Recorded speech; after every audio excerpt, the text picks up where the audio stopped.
Great, this is going to be the solutions to number 15 and 16. I think on your page it says 5 and 6. It's supposed to be 15 and 16.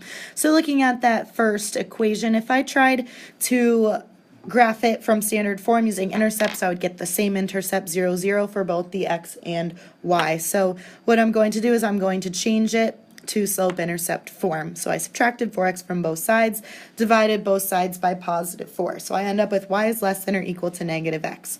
That means the y-intercept 0 and the slope is negative 1. So I'm going to connect those with a solid line because of the inequality symbol. Next, I'm going to choose the point 3,3 to test it. It ends up being false, so I'm going to shade the other side. So again, 3,3 would have been here, but because it was false, I needed to shade the other side. Moving on to our second equation, it's already in slope-intercept form, so we have our y-intercept of positive 2 and a slope of negative 1. So we can see that these lines do have the same slope. Again, a solid line because of the inequality sign. These lines are parallel, but we need to see where we shade to determine if there's a solution. So I'm going to test 0, 0. I end up getting a true statement, so I need to shade under the graph or towards 0, 0. So there is an overlap, and it has to be where there's blue and purple shading. So the solution area is underneath that maroon line. So my solution area is the bottom left.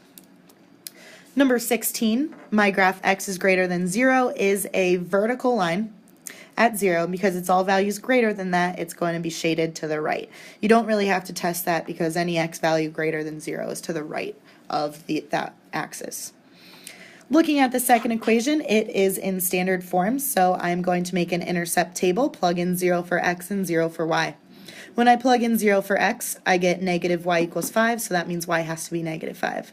When I plug in 0 for y, I solve that and I get 1 for x. So I'm going to plot both of those points and connect them with a dotted line because of the inequality sign.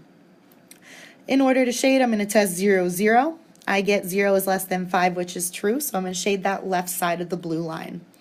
The overlap of the shading is in that little slice at the top, so put an S for solution.